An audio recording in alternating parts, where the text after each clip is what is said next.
On today's episode of the Locked On Texan podcast, Jonathan Gannon and Josh McCown received second interviews for the Houston Texans, and Pep Hamilton could potentially leave Houston for another team. And what would that mean for Davis Mills? But first, start the countdown.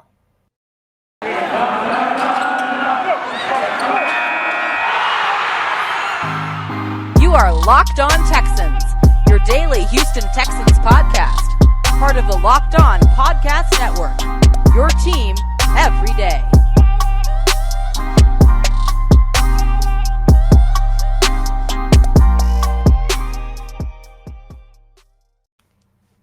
Welcome in, good people, to a Monday edition of the Locked On Texan podcast, part of the Locked On Podcast Network, your team every day. I'm Johnson Sports Guy Hickman. Of course, I'm joined by none other than Cody Davis, here to talk head coaching searches for Houston, specifically Jonathan Gannon and Josh McCown getting second interviews, and then we'll dive into Pep Hamilton and what his loss could potentially mean for Davis Mills. But Cody, let's get right into it. Josh McCown, Jonathan Gannon, both receiving kind of the green light for Houston to go ahead with their second interviews. And, you know, we reported here on Locked On Texans a couple of weeks ago that Jonathan Gannon had a strong impression on Houston during his first interview, that it was likely that he will receive the second one, and it has been confirmed, and Houston will move on from that. But now we look at the NFL, who filled some coaching vacancies over the last week. The Bears, the Broncos. Now you look at Josh McDaniels. He will be heading to the AFC West to take over the Las Vegas Raiders. He will be the head coach for the Raiders moving forward. So now 5 teams need those positions filled. Houston is one of those teams, and I don't know if they're the prettiest team or the most attractive team, but Gannon and McCown have made impressions on the front office led by Nick Caserio. What are your thoughts moving forward? And I also want to add this as well. According to Ian Rappaport of NFL Network, there will be another candidate who's going to get a second interview. We don't know who that candidate is as of right now. It is, by the way, I'm very intrigued that Brian Flores is not off the market as of yet. Does that intrigue you a little bit? Really learning. We learned a lot about the type of, I guess, coach and I hate to use this word, but egotistical style of coach that he came off to be during his time in Miami. And a lot of people have compared Brian Flores to the entity himself, Bill O'Brien. But I'm not actually surprised. And I think right now we're seeing a lot of coaches, teams are going in a different wave right now in regards to their coaching searches. So I'm not actually surprised. Yeah, I mean, I get what you're saying, John, and that was part of the reason why I was a little bit concerned about the possibility of Brian Flores coming here to Houston. But, I mean, I thought for sure he'd be, if not the first, the second head coach to get a job this offseason. But, you know, with all that being said, of course, we got to dive into the Josh McCown and Jonathan Gannon standpoint. As John, as you just alluded to, both of these guys got a second interview. I think we could all agree we are a little bit excited, or at least okay by one, and we are ignored by the other, because, John, listeners and viewers, I understand the NFL and this transition of them getting younger head coaches. But there is no way in hell the Texans can actually benefit, and there is no way in hell the Texans can make sense of, if this is a possibility, hiring Josh McCown as their head coach. I'm sorry, John, the listeners. That just does not make any sense to me. Like, I don't know if they're actually considering him for this position. I've been told that there is a possibility that they're actually interviewing him to see what other roles that he can actually fill, whether that be a quarterback coach, because we all know that Pep Hamilton could have the potential to be this team offensive coordinator moving forward. But I just don't understand why and what is the obsession of Josh McCown here in the city of Houston. Now, with that being said, Jonathan Gannon, I can get behind that, because he has proven as his first year as a defensive coordinator for the Philadelphia Eagles that he is actually a coach who can actually put his team in a position, at least put his players in a position to utilize them for the best attribute for the team. Because we saw the Philadelphia Eagles last year, they was what, somewhere ranked in the bottom half of the league as a defensive team. In his first year as a defensive coordinator this year, he took the Eagles from the bottom half of the league all the way to the 10th best defensive team this year. I understand you have Lovie Smith, but I'm looking at this from a standpoint of, let's say if Jonathan Gannon keep Lovie Smith on his defensive staff, now you have two defensive minded coaches on this staff that can actually benefit the Houston Texans, especially considering that one of their foundational pieces in Jonathan Grenard, he can actually benefit from having Gannon as his head coach and Lovie Smith as his defensive coordinator. I don't know about you, John, but I am starting to get a little bit excited just thinking about the possibility of what those two-headed defensive-minded coaches can actually do for the Texans moving forward. But this Josh McCown foolishness, I'm not going to lie to you. Every time I gotta retweet that news, every time I gotta tweet the news, every time I gotta get the possibility of the Texans actually hiring that man as a head coach, I get a little nervous because it doesn't make sense. Well, I don't wanna sit and talk about, and this is just me. I don't want to talk about whether or not they should do it or my personal opinions. What I want to look at is, so last year Houston went this route with David Culley. And I think this year there's a couple of things that I'm looking at where I could see Houston, if not making Josh McCown the head coach, I could see them bringing him in for a position where they are prepping him. Because what we've been shown before is Houston will have like minds in the room that can feed off one another. And the issue with that is, okay, well, the philosophical differences, that quote is going to stick with me until I see who's hired as head coach.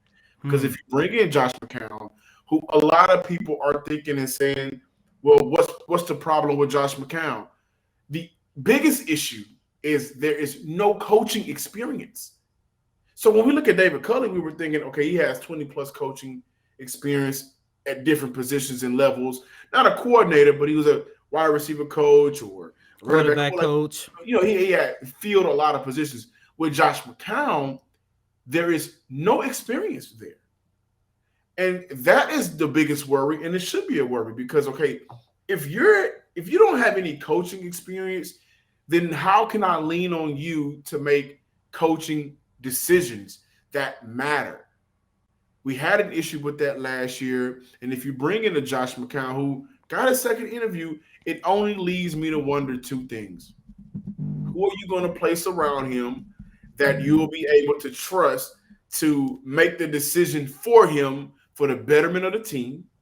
The biggest concern after that will be how long until philosophical differences become an issue. Because if you bring somebody in to be the head coach, at some point, they're going to have to be the head coach. Not Lovie Smith, not Pep Hamilton, not your GM in the booth with the headset, not anybody else around. They are going to have to wear that crown. And if people don't see how that's an issue, then those same people should have been calling to bring David Culley back. That's just my opinion. And I want to look at, you talked about Jonathan Gannon. He's receiving the second interview. I want to bring this around to Kevin O'Connell because there was a YouTube statement that caught my eye and he made a valid point. But with Kevin O'Connell, I've never seen a big improvement under his tutelage as an offensive coordinator. And so we look at his 2 years with the Rams. Well, his first year with the Rams in 2020, they were 22nd in points scored per game. This year, they bumped all the way up to 7th. However, this year, you were given Matthew Stafford. This year, you were given a generational year out of Cooper Kupp that was helped and led by Matthew Stafford. Your team also traded for Odell Beckham, who was rejuvenized, right? You also had a lot of great pieces added. And here's my thing. I don't believe in gurus.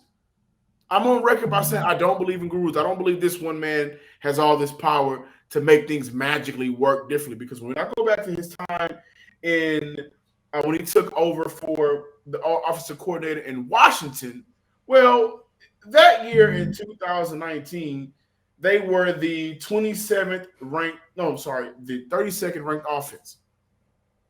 Now you had quarterback issues. You had a lot of different moving pieces on that team. If you come to Houston, you're going to be put in the same situation, right? An unproven quarterback in Davis Mills, who's shown improvement throughout the course of his rookie year. But of course, we need a big size of that, not a sample size.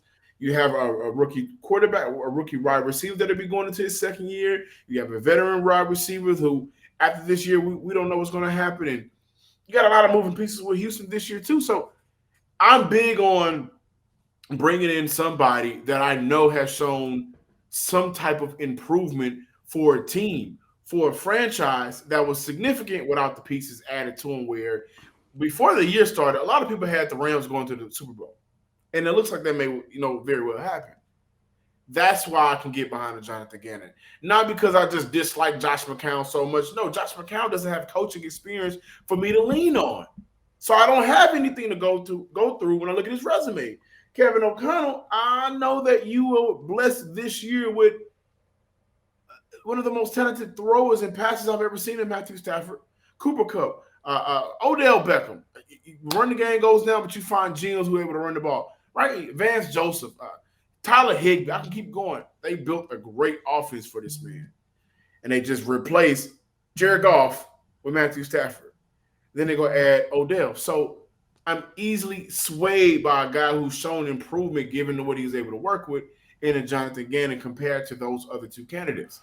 As the Texans get ready to make changes of their own, if you are looking to make changes in this new year, which can bring on those New Year's resolutions, and if yours is about getting fit or eating healthier, just make sure you include Built Bar in your daily plan. Built Bar is the protein bar that tastes like a candy bar.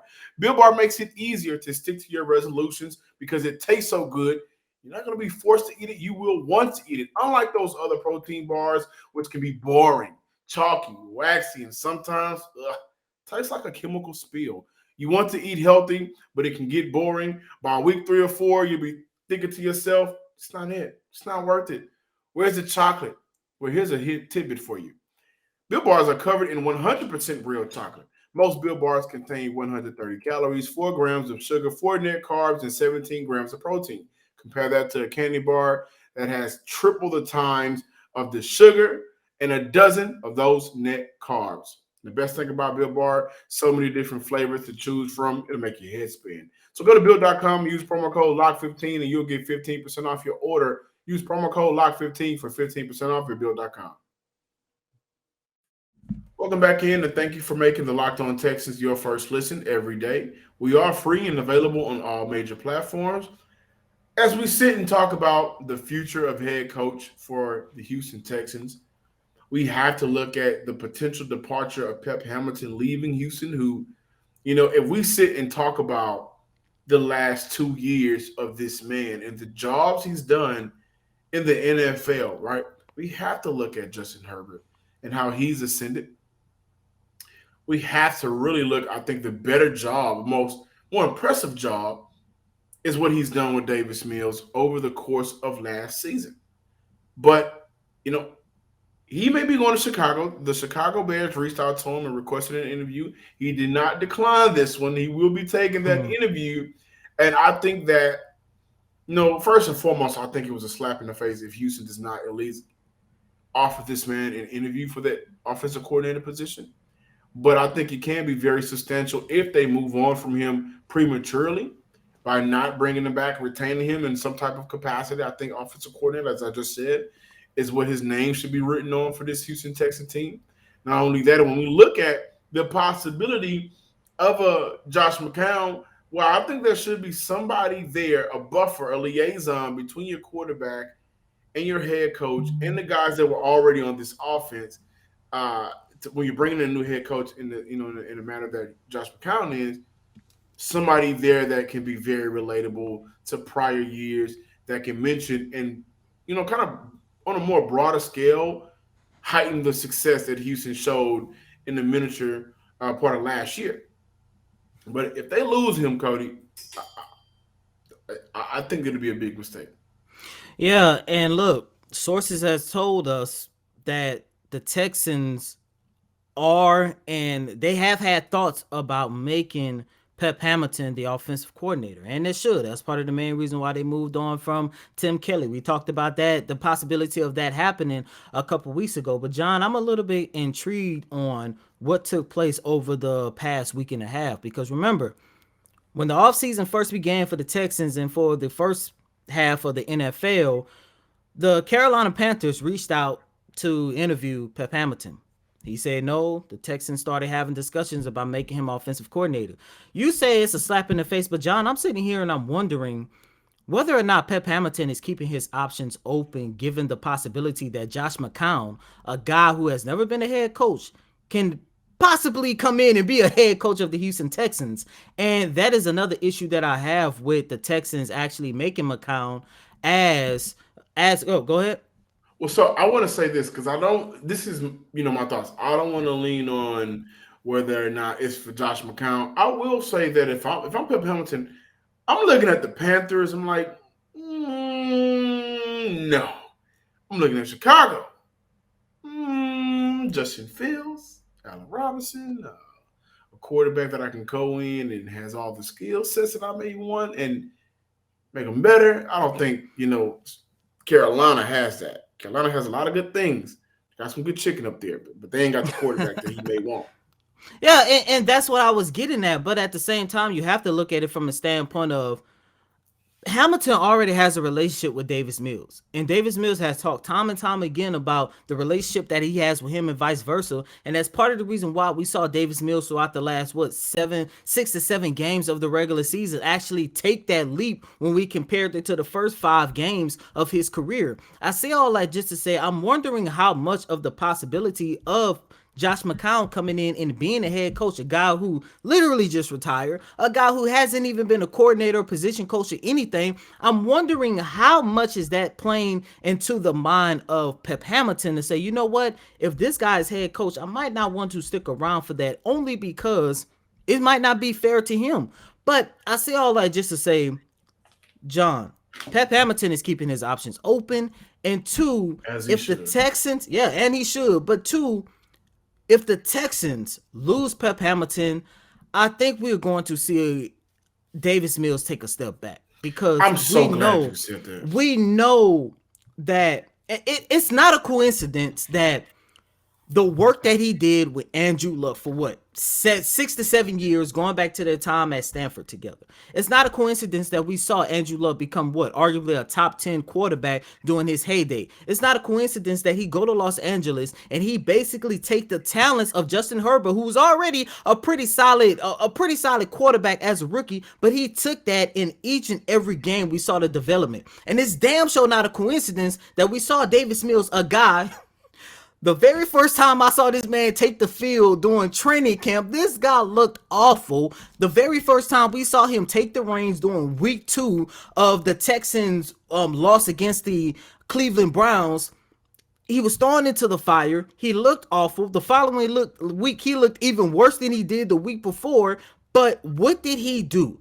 He got with Pep Hamilton in time, every single game, almost every single time Davis Mills stepped onto the field, especially during those, last 5 to 7 weeks of the regular season. We saw Davis Mills show promise and potential. You take that away from this young man, I'm not going to say he's going to go back to the guy that he was during the first 3-4 games of the regular season this past year, but I think it's going to hinder Davis Mills' development, because now he's going to have to develop chemistry and camaraderie with whoever's going to be the head coach now, chemistry and camaraderie with whoever's going to be the offensive coordinator, and chemistry and camaraderie with whoever's going to be the quarterback coach for this team. And that's too much changes that is going to have to take place from a guy in Davis Mills who is still developing and still trying to find his way in the NFL. And that's one thing I'm hoping the Houston Texans do not do. When you take a look at a lot of these great players, you take a look at Tom Brady, you take a look at Drew Brees, you take a look at Ben Roethlisberger. And the only reason why I'm bringing Ben named up, because during one of the last press conferences of the regular season. I think it was week 16, which was Ben Roethlisberger's last game in Pittsburgh. Davis Mills talked about the possibility of staying in one place and building with a coach, building with your players, building a legacy in one place. And that lets me know in Davis Mills' career, he's looking for stability. It's not going to be a good look that he has shown that he can actually grow and have something special in Pep Hamilton, but you let this guy walk in the regular season. I mean, you let this guy walk in the off season. That's going to hinder this guy's development, John. One thing that you mentioned was the D word, development. And Houston traditionally, historically, has not really been able to develop talent consistently. When we look at the greats in Houston's lifespan, Andre Johnson, we knew what he was coming out of Miami. We look at J.J. Watt. We look at Jadeveon Clowney in his short time span here in Houston. DeAndre Hopkins, right? Deshaun Watson in his short time span. One of the few players that I think was developed, and I think this is really just a gem Houston found, was Arian Foster. But historically, Houston has not been able to develop players. And I think that has hindered the success that they could have. This is very important. I'm not going to repeat everything you said, but that development word is very important because with development comes understanding. And I think Pep Hamilton has a true understanding of what Davis Mills can do really good, things Davis Mills can do at an average pace, and things Davis Mills can work on. And with that, in my mind, comes a guy that understands the offense that needs to be placed around him. And when you look at Tom Brady, man, one thing that made Tom Brady great for 22 plus years was there was a system in place around him. And that system grew with Tom Brady, but there's a foundational system when he first stepped foot in the league. Over the course of time, we saw Tom Brady be Tom Brady. Even when I look at Patrick Mahomes, there was a system in place with Kansas City. And one thing that I do not like is the possibility or the idea that Davis Mills will lose somebody who knows him best. It's like when Batman loses Alfred, right? Alfred knows the ins and outs of Batman. He knows Bruce Wayne. He knows when Bruce Wayne needs to be Bruce Wayne, when he needs to be Batman. And so when you lose somebody like that knows you like the back of their hand, that restart is going to be rough, can be rough, not all the time, but it can be very rough. And in Houston case, they have historically had issues with developing players. Don't jeopardize it now when you have the perfect opportunity to start fresh with a guy that already knows your quarterback. That's all I'm saying. Texan fans, listen up. John Hickman, Cody Davis, what are we? We're family. We love our family. And we're here to tell our family about Get Upside. Our listeners are earning cash back every gallon of gas they get for every time they fill up. Just download the free Get Upside app in the App Store or Google Play right now. Take that phone. Go to the App Store or Google Play right now. And you can use promo code Touchdown for NFL or Score for college for 25 cents per gallon or more on your first fill up cash back. Don't pay for a price at the pump anymore. Get cash back using Get Upside. Thank you for listening to the Locked On Texans podcast. We are free and available on all major platforms. Be sure to check out Locked On Bets, hosted by your boy Q with handicapping expert Lee Sterling. It's free and available on all major platforms. We're going to have a super excited week for you guys as Wednesday starts the Senior Bowl coverage. I'll be out there starting today, busting my tail trying to figure out who is the best candidate position-wise for the Houston Texans. And, Cody and listeners, I had an opportunity to speak to a buddy of mine who is very close to the Houston Texans. And right now, they are prioritizing DBs, interior offensive linemen, and edge rushers. And so I'm super excited to bring to you guys the best player at each positions. Cody and I actually had an off-camera argument the other day. I was going to bring that up. Had it was very invigorating. We do that time to time. But Houston currently sits at number 3. We know that. And I see the scenario if they're not able to get Aiden Hutchinson or Kevin Thibodeau. I can see Houston trading that third pick, moving back in the draft, using those additional picks to help facilitate other positions that need to be filled on this team. And I think the interior offensive line position, when I look at those guards that are coming out, I'm very big on Zion Johnson, and I can't wait for the opportunity to see him and, you know, what he can bring without putting on a Texan jersey. I think if he puts on that red, white, and blue with that, that the bull on that helmet, I think it'll be great for Davis Mills in that run game. But as of right now, defensive backs, Houston did a very good job of bringing in players last year. I think they have players on this current roster that they need to make sure that they bring back, i.e. Desmond King. Tavierre Thomas is another player that Houston had already signed to a 2-year deal, so he'll be back for next year. But the edge position, they need to find someone opposite of Grenard. And me and you are both high on Grenard. I think, but I'm not Bernard. Grenard. I think Grenard has a ceiling to where he can get those 10 sacks for you in the year. Mm-hmm. Maybe hover around between 10 to 12. But if you can find another bookend that can add between 6 to 9, you allow those interior defensive line to kind of play more freely and help the linebackers out. Houston will look at a defense that created turnovers last year, but now can consistently get after the quarterback, which is very huge in the development of what this team wants to be.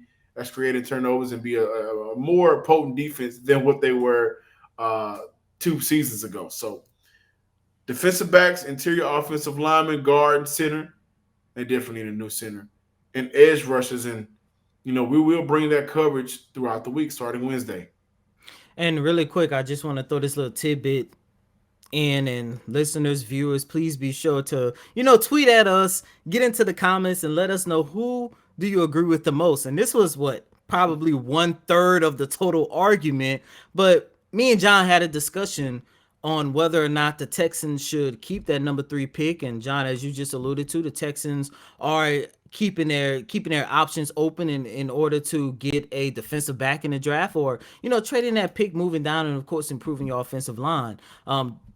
You guys just heard John, what side of the argument he is on, and I'm on the side of, you keep that number 3 pick. That way, in my opinion, it gives the Texans the best option to get the best defensive back of this draft class. And it's gonna be real interesting, John. I think, regardless how you feel about Nick Caserio, and this is really important going into the draft. It doesn't matter. Well, it does matter, but it's kind of like, we could agree or disagree about whoever he hired as the coach. He seems like a guy who isn't scared to sign a whole bunch of players and trade players, and even the guys that we thought was going to be hits or not hits, he moved on from them. But I think from what he was able to do last year with having only 5 draft picks, and your first pick of the NFL draft took place in the middle of the 3rd round, I think we could give Nick Caserio kudos about his ability to scout talent. Absolutely. And I think that is part of the main reason why we all, from the reporters, the viewers, the listeners, just regular fans of the organization, that is the one aspect I think we are most excited about, because it's like, you saw the talent that you brought in last year. How can you replicate that with better draft picks? That's what I'm most excited about when you look at the future of the Houston Texans. But listeners, viewers, let us know who you agree with. Do you keep that number 3 pick and you get one of, if not the best defensive back, and we all know the Texans need help in their secondary? Or do you move on from that 3rd pick, like John said, and utilize, of course you're going to stay in the top 10, but utilize that pick to improve your offensive line? So just let us know who you agree with. Really quick, I gotta congratulate the Cincinnati Bengals. Yes, sir! For coming back on the Kansas City Chiefs and beating them to advance to the Super Bowl. Something that the Houston Texans didn't I say that? Wow. Something the Houston Texans couldn't do. This is the Locked On Texans podcast. Make sure you follow us on Twitter at Locked On Texans. Follow us on Facebook. Like, comment, and subscribe on YouTube at Locked On Texans. And as always, I'm your host, Cody Davis. Please remember to follow me on Twitter at CodyDavis_24. Once again, that's Cody, COTYDAVIS_24. Until next time, ladies and gentlemen, peace.